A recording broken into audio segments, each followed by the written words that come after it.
Kuya, ano naman daw po yung sinasabi nilang live data, meron na ba akong live data? Yung live data po is, malalaman niyo lang po yan kung legit, regular host na po kayo 'pag nakakapag-sign with us na po kayo.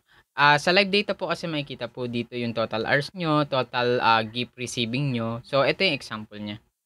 Tayo sa ating, profile dito sa may me, then makikita niyo yung creator center, then baba nun wallet, i-click niyo po yung wallet and then ito lalabas.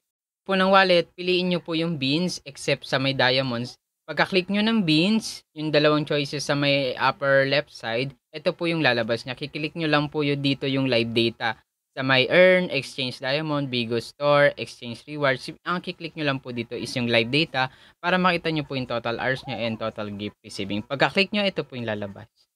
Ito po yung lalabas sa inyong live data, ang total beans receiving nyo for this month, total hours nyo yung 23.54, and kung ilang days na kayo nagla-live, 9 days.